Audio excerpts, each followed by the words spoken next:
ഗൗരി, യവന്മാരിങ്ങനെ പലതും പറയും. Full safety guarantee ചെയ്യാൻ ആരെ കൊണ്ടും പറ്റില്ല. ഞാൻ പറയുന്നത്, എന്തെങ്കിലും ഒരു അപകടം സംഭവിച്ചു പോയാൽ ഒരു പട്ടി ഉണ്ടാവില്ല തിരിഞ്ഞു നോക്കാൻ. ഒരു ഡ്യൂപ്പിനെ ഉപയോഗിച്ച് ചെയ്യുന്നതിൽ ഒരു കുറവും വിചാരിക്കണ്ട. എല്ലാ സേഫ്റ്റി എക്യുപ്മെന്റ്സും കരുതിയിട്ടുണ്ട് സർ. ഈ പടത്തിന് വേണ്ടി ഓർഡർ ചെയ്തുണ്ടാക്കിയ ബ്രാൻഡ് ന്യൂ ഹാർനസും റോപ്പുമാ. ആദ്യത്തെ ഡിസ്കഷനിൽ തന്നെ ആദിത്യൻ സാറ് സൂചിപ്പിച്ചിരുന്ന ഈ ഷോട്ട് ഡ്യൂപ്പില്ലാതെ ഗൗരി മാഡം തന്നെ ചെയ്യുന്നതിനെ കുറിച്ച്. തന്നോട് ആരാടോ ചോദിച്ചത്? തനിക്ക് കെട്ടിടത്ത് നിന്ന് നായികയെ കൊണ്ട് തന്നെ ചാടിച്ച് ഷോട്ട് എടുക്കണം അല്ലേ?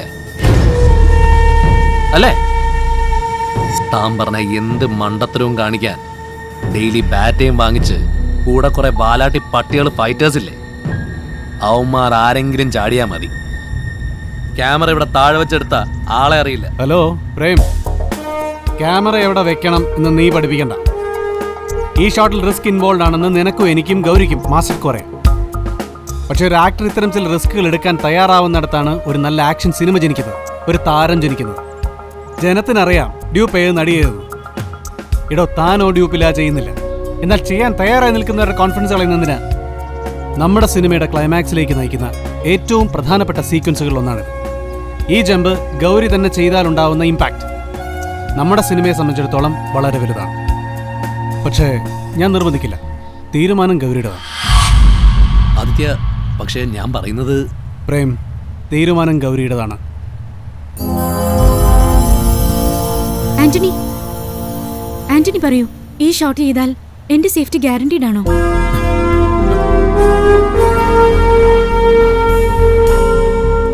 നൂറ് ശതമാനം. സേഫ്റ്റിയുടെ കാര്യത്തിൽ എന്തെങ്കിലും ഒരു സംശയം ഉണ്ടായിരുന്നെങ്കിൽ ഈ ഷോട്ട് ചെയ്യാൻ ഒരു കാരണവശാലും മാഡത്തിനെ ഞങ്ങൾ അനുവദിക്കില്ലായിരുന്നു.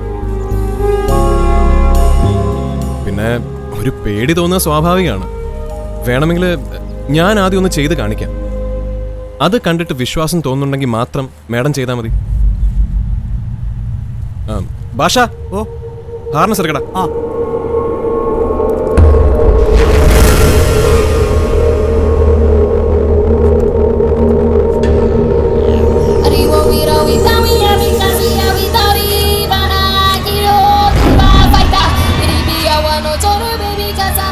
റെഡിയാ? Ready master. Ayyappa,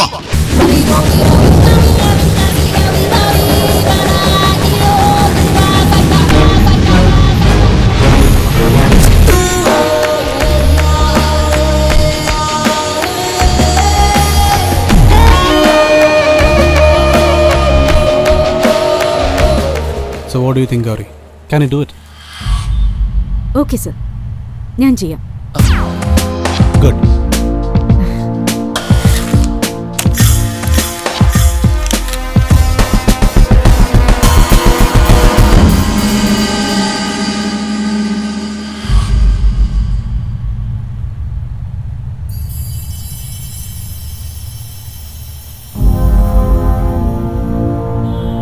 start camera. Ayyappa,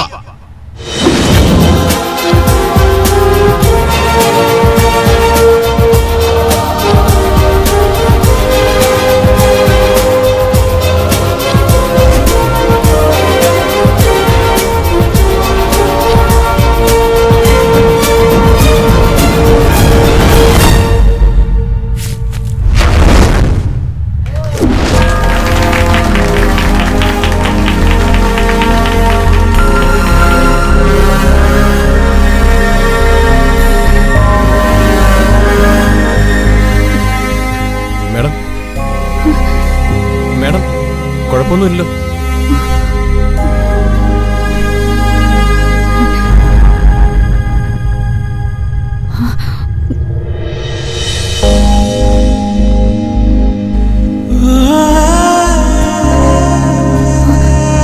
madam, madam,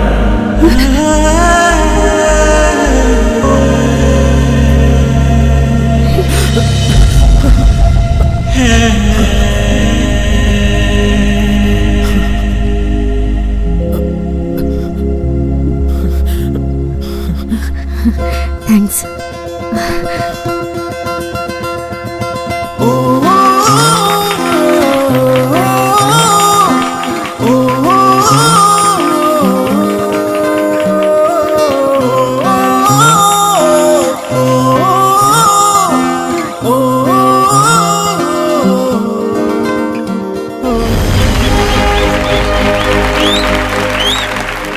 ഏതൊരു സിനിമയും പോലെ ഈ സിനിമയുടെ വിജയവും ഒരാൾക്ക് മാത്രം, എനിക്ക് മാത്രം അവകാശപ്പെട്ടതല്ല.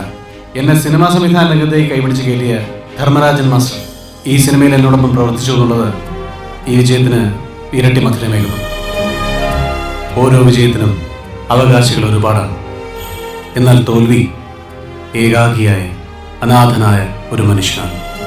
ഇനിയും മലയാളത്തിൽ ഒരുപാട് നല്ല സിനിമകൾ ഉണ്ടാവട്ടെ, പുതിയ പ്രതിഭകൾ ഉണ്ടാവട്ടെ എന്ന് ആശംസിച്ചുകൊണ്ട്, ആഗ്രഹിച്ചുകൊണ്ട് ഞാൻ എൻ്റെ വാക്കുകൾ ചുരുക്കുന്നു. നിങ്ങൾക്ക് ഏവർക്കും എൻ്റെ നന്ദി, നമസ്കാരം. അടുത്തതായി നമ്മുടെ സ്വന്തം ആക്ഷൻ സൂപ്പർ സ്റ്റാർ പ്രേമാനന്ദന് മൊമെന്റ് നൽകാൻ പ്രശസ്ത സംവിധായകൻ മേജർ രവിയെ ക്ഷണിച്ചുകൊള്ളുന്നു. Thank you sir. Well done Prem. സ്വന്തം കഴിവുകൾ അംഗീകരിക്കപ്പെടാതെ പോകുമ്പോൾ ഒരു നടനുണ്ടാകുന്ന വേദന എന്താണെന്ന് കഴിഞ്ഞ 3.5 വർഷമായി അനുഭവിച്ചവനാണ് ഞാൻ. പ്രേമാനന്ദിന് ഫൈറ്റ് ചെയ്യാൻ അറിയില്ല, ഡാൻസ് ചെയ്യാൻ അറിയില്ല, എന്തിന് അഭിനയിക്കാൻ അറിയില്ല എന്ന് പറഞ്ഞവർ ഈ കൂട്ടത്തിൽ പോലും ഉണ്ട്. അതുകൊണ്ട് തന്നെ ഞാൻ പറയട്ടെ, നിങ്ങൾക്കുള്ള മറുപടിയാണ് ഫൈറ്റർ എന്ന ഈ സിനിമ.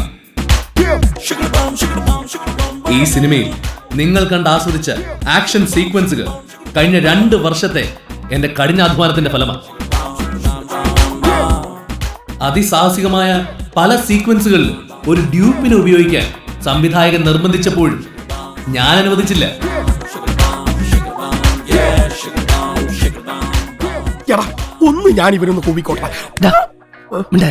ഈ സിനിമയുടെ ക്ലൈമാക്സിലേക്ക് നയിക്കുന്ന ഒരു പ്രധാനപ്പെട്ട സീനിൽ ഒരു കെട്ടിടത്തിന്റെ മുകളിൽ നിന്ന് ജമ്പ് ചെയ്യാൻ ഡ്യൂപ്പിന്റെ ആവശ്യമില്ല എന്ന് പറയാൻ ഗൗരി മേനോന് പ്രചോദനമായത് എന്റെ ഈ സാഹസികത തന്നെയാവും എന്ന് ഞാൻ വിശ്വസിക്കുന്നു.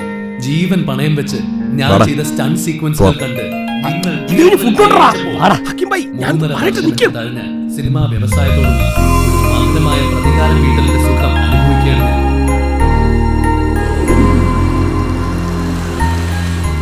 ഈ ആന്റണിയുടെ വീട് ഏതാ?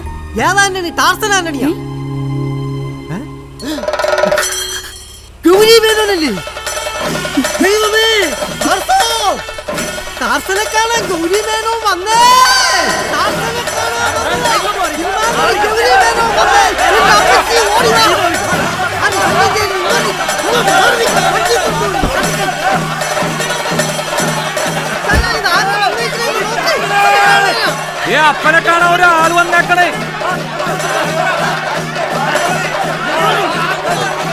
വണക്കം, നമസ്കാരം.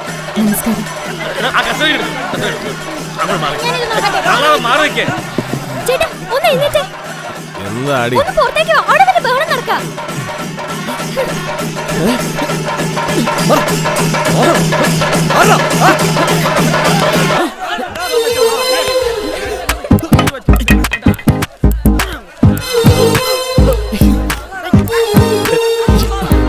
ഞാൻ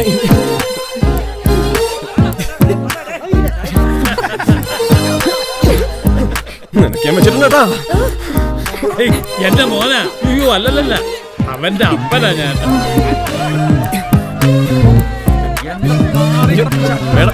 മേഡം എന്താ ഇവിടെ?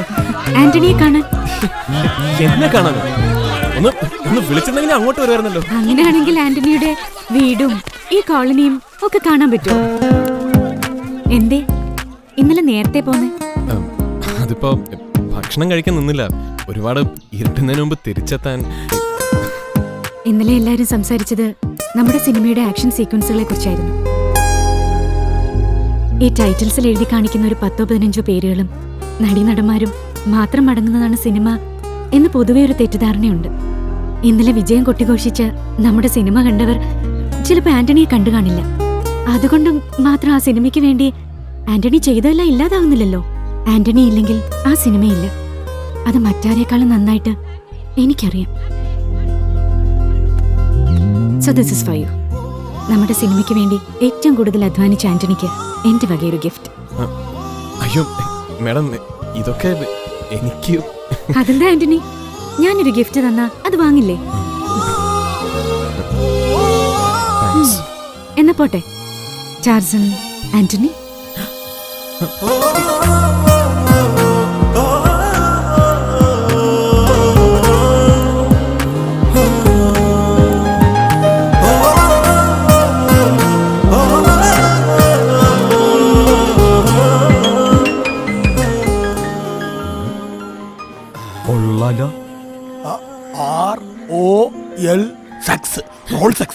റോൾസെക്സ് നല്ലട പോർക്കെ. റോളക്സ് അന്യായ വില വന്ന വാച്ചാണ് ഇതൊക്കെ. 10-15 ലക്ഷം. പിന്നെ അല്ലെ തന്നെ വിലയൊക്കെ ഇപ്പൊ എന്തിനു നോക്കണം. മനസ്സിലായി. എന്ത് മനസ്സിലായെന്ന്? അല്ല മച്ചു, ഇതേ കഥയില് ഒരു ഇംഗ്ലീഷ് ഫിലിം ഉണ്ടല്ലോ. ഷോ, പേരങ്ങ് മറന്നു. അതിലൊരു സിനിമ നടി പിച്ചക്കാരനെ പ്രേമിക്കുന്ന രംഗമുണ്ട്. അത് തുടങ്ങുന്നതും ഒരു വാച്ച് കൊടുത്താ. പിച്ചക്കാരൻ നിന്റെ തന്ത പോടാ.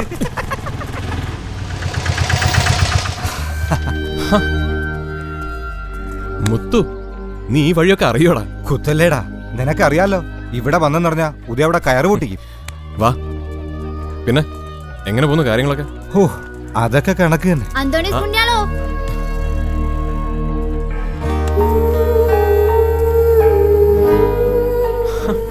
ശരി, കാന്താരി നീ ഉണ്ടായിരുന്നോ കൂടെ? അവള് വലിയ സന്തോഷത്തിലാണല്ലോടാ. എവിടുന്ന പയ്യൻ? കണ്ണൂരിൽ നിന്നാ. KSRTC-ലാ. വീട്ടുകാർ ശ്രീധനം വേണമെന്ന് പറഞ്ഞ് നിർബന്ധം പിടിച്ചപ്പോഴും ഒന്നും വേണ്ടെന്ന് പറഞ്ഞ് അവളെ കൂടെ കൂട്ടാൻ തയ്യാറായവനാ. എന്നാലും വെറും കൈയോട് ഇറക്കി വിടാൻ പറ്റൂടാ. സുഖമില്ലാത്ത കുട്ടിയല്ലേ. എന്താടാ കല്യാണത്തിന്റെ ഒരുക്കങ്ങളൊക്കെ? ആ, ഒരുവിധം. ഒരു 1.25 ലക്ഷം രൂപയുടെ കുറവുണ്ട്. വഴിയുണ്ടാകും. വീട്ടിൽ ആദ്യത്തെ കല്യാണമല്ലേടാ, നന്നായി നടത്തണം. നീ നിക്ക്. എന്നാടാ കുറച്ച് പൈസ തൽക്കാലം ഇത് വെക്ക്. എന്റെ വഴിക്ക് ഞാനൊന്ന് ശ്രമിക്കട്ടെ. ഏയ് വേണ്ടടാ, പൈസയ്ക്ക് ആവശ്യമില്ലാഞ്ഞിട്ടല്ല. പക്ഷെ വീട്ടാൻ പറ്റുന്ന കടങ്ങളല്ലേ വാങ്ങാൻ പാടുള്ളൂ. ഈ കടം എനിക്ക് വീട്ടാൻ പറ്റുമെന്ന് ഒരു ഉറപ്പുമില്ല. അതിനിത് കടവായിട്ടാന്ന് ആരാ പറഞ്ഞത്? ഇവൾ എന്റെയും കൂടി പെങ്ങളല്ലടാ. അതല്ലടാ, ഇവളുടെ കല്യാണം അത് ഞാനുണ്ടാക്കുന്ന പൈസ കൊണ്ട് തന്നെ നടത്താൻ പറ്റുമെന്ന് നോക്കട്ടെ. ശരി, പക്ഷെ നിനക്കൊരു ബുദ്ധിമുട്ടുണ്ടായ ആദ്യം എന്നോട് തന്നെ ചോദിക്കണം. നീ ഒരാളെങ്കിലും ഇത് പറയാനുണ്ടല്ലോടാ. ഇപ്പൊ എനിക്ക് ധൈര്യമായി.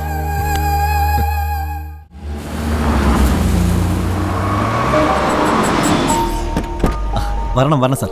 ആ, തുടങ്ങിയോടോ ബർത്ത്ഡേ പാർട്ടി? ആകുന്നുള്ളൂ സാർ, അതോട്ടിരിക്കാം. എന്നിട്ട് അനിയത്തിയുടെ ഈ വിശേഷം നിന്നോടാരാ പറഞ്ഞേ? കോളനിയിലെ ബഷീറാ പറഞ്ഞത്. അവിടെ വലിയ ആളും ബേളമൊക്കെ ആയിരുന്നു. ആരോടും പറയാതെ അവൾ ഒറ്റയ്ക്ക് വണ്ടി ഓടിച്ചു പോയിരിക്കുന്നു. ഗൗതം, ഇതിന് ചോദിച്ചൊരു പ്രശ്നം ഉണ്ടാക്കണ്ട.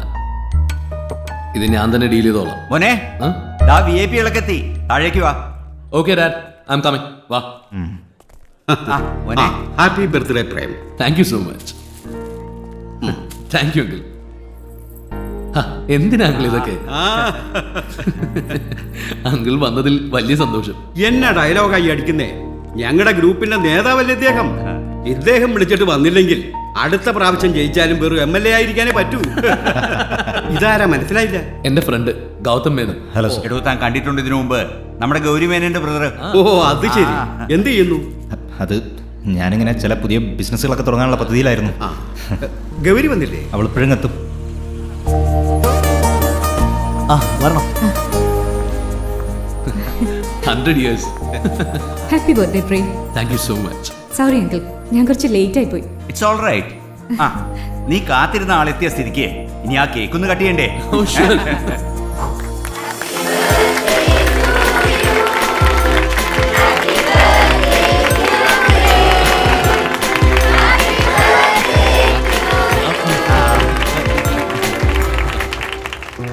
താങ്ക്സ്. പറഞ്ഞ പോലെ ഈ പിള്ളേരെ ഇങ്ങനെ വിട്ടാ മതിയോ സാർ? ഈ കാര്യങ്ങളിലൊക്കെ നമ്മൾ ഇടപെടുന്നത് ഒരു പഴഞ്ചൻ ഏർപ്പാടല്ലേ. കാര്യങ്ങളൊക്കെ അവര് തന്നെ തീരുമാനിക്കട്ടെ. ആ, എന്തായാലും ഭരണം മാറുന്നതിന് മുമ്പ് കല്യാണം നടത്തണം. ഞാൻ ഇതൊന്നും ആലോചിച്ചില്ല. ഡ്യൂപ്പില്ലാതെ ഞാൻ ചെയ്ത ആ സീനിന് ജനങ്ങളിൽ നിന്ന് നല്ല റെസ്പോൺസ് ആയിരുന്നു. അതുകൊണ്ടാ ഒരു ഗിഫ്റ്റ് കൊടുക്കാമെന്ന് വിചാരിച്ചത്. അതിപ്പോ ഇത്ര വലിയ പ്രശ്നമായോ? ഗിഫ്റ്റ് കൊടുക്കാനാണെങ്കിൽ ഇത്രയും മോശമായ ഒരു സ്ഥലത്തേക്ക് ഗൗരി നേരിട്ട് പോണമായിരുന്നോ? ഇതെന്താ പ്രേം, ഒരുമാതിരി ഭാര്യയെ സംശയിക്കുന്ന ഒരു ഭർത്താവിന്റെ സ്വരത്തിൽ? ഒരു ഭാര്യയോട് ഭർത്താവിനുള്ള അധികാരം അവന് നിന്നോടുണ്ടെന്ന് കൂട്ടിക്കോ.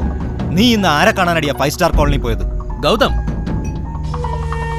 ഗൗരി, ഒരു കാര്യം ഓർക്കണം. നമ്മളെല്ലാം സെലിബ്രിറ്റികളാ. ചെറിയ കാര്യങ്ങൾ നാളെ വലിയ വലിയ വാർത്തകളാവും. അത് തെറ്റായി വ്യാഖ്യാനിക്കപ്പെടുകയും ചെയ്യും. പ്രേം, ഇവനോ വിവരമില്ല.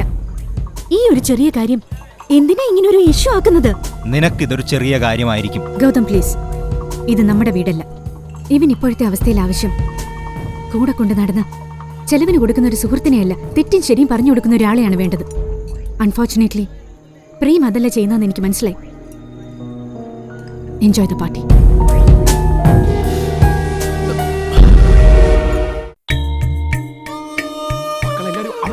താലികെട്ട് കഴിഞ്ഞ് ഇന്ന് തന്നെ ചെക്കൻ്റെ വീട്ടിലേക്ക് പോകും. മുഹൂർത്തത്തിന് മുമ്പ് തന്നെ എത്തില്ലേ? ശരി. ആ നമസ്കാരം. നമസ്കാരം. അതേക്കല്ലേ മാസ്റ്റർ, ഇപ്പോഴും ഒരു വിവരമില്ല.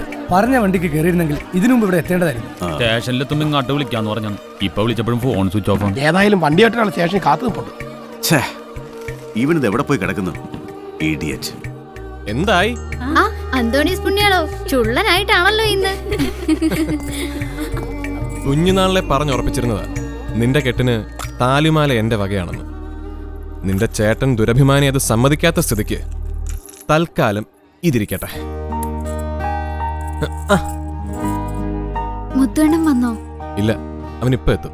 കല്യാണത്തിന്റെ തലേന്ന് തന്നെ വേണമായിരുന്നു ആന്റണി ചായ ഈ ഷൂട്ടിംഗ്. വർക്കല്ലേടി, നമ്മുടെ സൗകര്യത്തിനൊക്കെ പ്ലാൻ ചെയ്യാൻ പറ്റുമോ? അവനിങ് എത്തിക്കോളും. നീ എളുപ്പം ഒരുങ്ങ്. മുഹൂർത്തത്തിന് മുമ്പ് വേറെയും ചടങ്ങുകളുള്ളതാ. ഓ ശരി. ഇന്നലെ തന്നെ എത്തിയല്ലേ? ഓക്കെ. അതെ, ഇവൻ ഈ മുത്തു ഇത് എവിടെ പോയി എന്താടാ?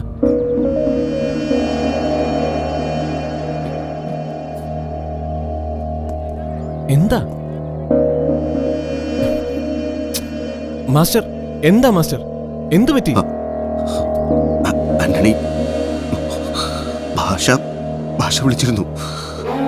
മുത്തു ഇന്നലെ സെറ്റിൽ ആക്സിഡന്റ്.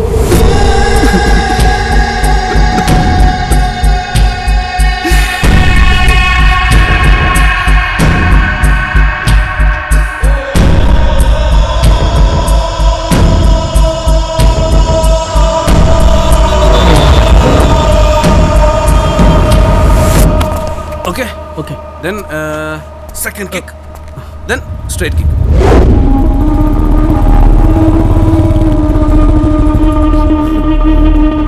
എന്താ ഭാഷ, എന്താ പറ്റിയത്? ഇന്നലെ വൈകുന്നേരം കെട്ടിടത്തിന് മുകളിൽ നിന്നൊരു ജമ്പിങ് ആയിരുന്നു. മുത്തൂനതും ചെയ്ത് വാശമില്ലടാ. പക്ഷെ 75,000 രൂപ പറഞ്ഞുറപ്പിച്ചായിരുന്നു. അതായിരിക്കും സേഫ്റ്റി നെറ്റും എയർബെഡും ഒക്കെ ഒരുക്കിയിരുന്നതാണ്. പക്ഷെ എവിടെയോ കണക്കൂട്ടിൽ തെറ്റി തലയടിച്ച് അവൻ നമ്മുടെ മുത്തു പോയടാ.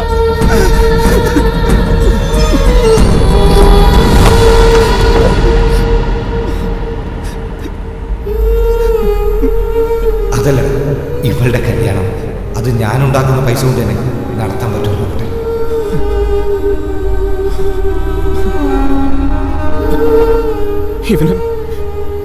ഇവനെ ഇങ്ങനെ കിടത്തിയാൽ മതിയോടാ? കൊണ്ടുപോകണ്ടേ നമുക്ക്? വേണം, പക്ഷെ അതിനൊക്കെ ഒരു മുറയില്ലടാ. ഇതുപോലൊരു അപകടം നടന്നാൽ മരിച്ച ഫൈറ്ററെ ഫൈറ്റ് മാസ്റ്റർ വേണം വീട്ടിലെത്തിക്കാൻ. ഉദയോട് ഞാൻ പല പ്രാവശ്യം പറഞ്ഞു നോക്കി. ഷൂട്ടിങ് കഴിയട്ടെന്ന് അവൻ പറയുന്നു. പോസ്റ്റ്മോർട്ടം കഴിഞ്ഞിട്ട് 6-7 മണിക്കൂറാണ്.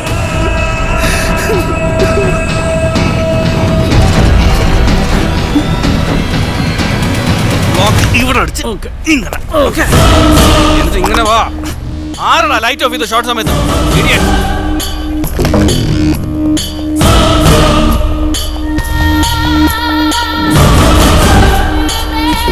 നിനക്കെന്താടാ എന്റെ സെറ്റിൽ കാര്യം?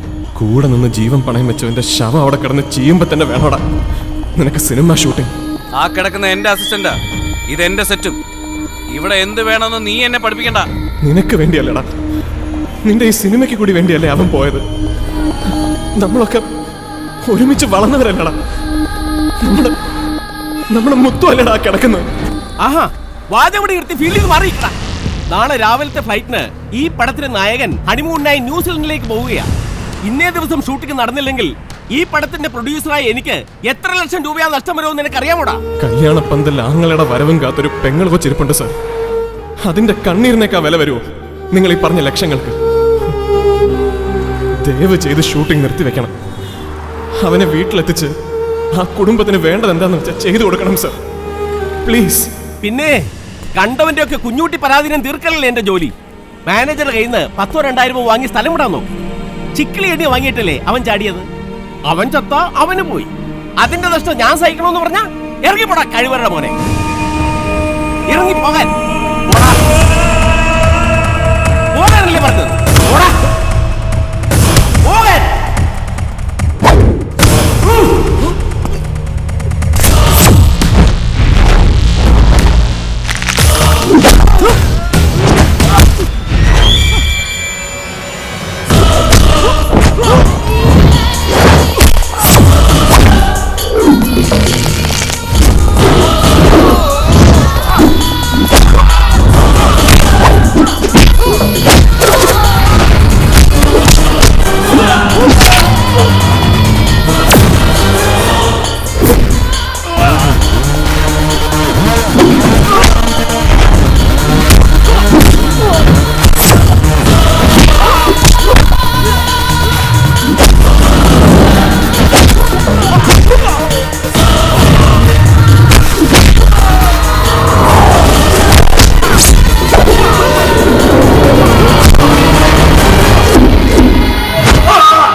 കൂടപ്പുറപ്പിന്റെ ജീവൻ പണയം വെച്ചിട്ട് അതിന്റെ കൂലി വാങ്ങിച്ച് കണ്ണടച്ചിരുന്ന പരമച്ചറ്റയാണ് നീ. അവന്റെ ശവത്തിന്റെ മുകളിലൂടെ കുറച്ച് പണം വാരി എറിഞ്ഞാൽ ഒക്കെ തീർന്നു ഒരു നാറിയ പ്രൊഡ്യൂസർക്ക് പറയാം.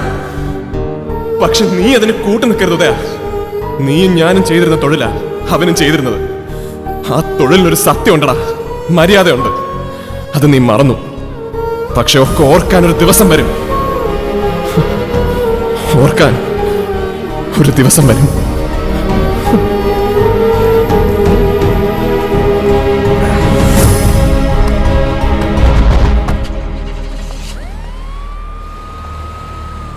സർ, ഇന്നലെ സെറ്റിൽ ഒരു ആക്സിഡന്റ് നടന്നു എന്നല്ലാതെ ഒരാൾ മരിച്ചു എന്നുള്ള വിവരം ഞാൻ അറിഞ്ഞിരുന്നില്ല. നമ്മുടെ കൂടെ ജോലി ചെയ്ത ഒരാളുടെ ജീവൻ നഷ്ടപ്പെട്ടിട്ട് ഒരു ദിവസത്തേക്ക് പോലും ഷൂട്ടിംഗ് നിർത്തിവെക്കാൻ പറ്റാത്ത വിധം തിരക്ക് എന്റെ അറിവിൽ ഒരു സിനിമയ്ക്ക് ഒരു കാലത്തും ഉണ്ടായിട്ടില്ല സർ. ഇത് വളരെ മോശമായി പോയി. എനിക്കിനി വർക്ക് ചെയ്യാൻ ബുദ്ധിമുട്ടാണ്. I am sorry.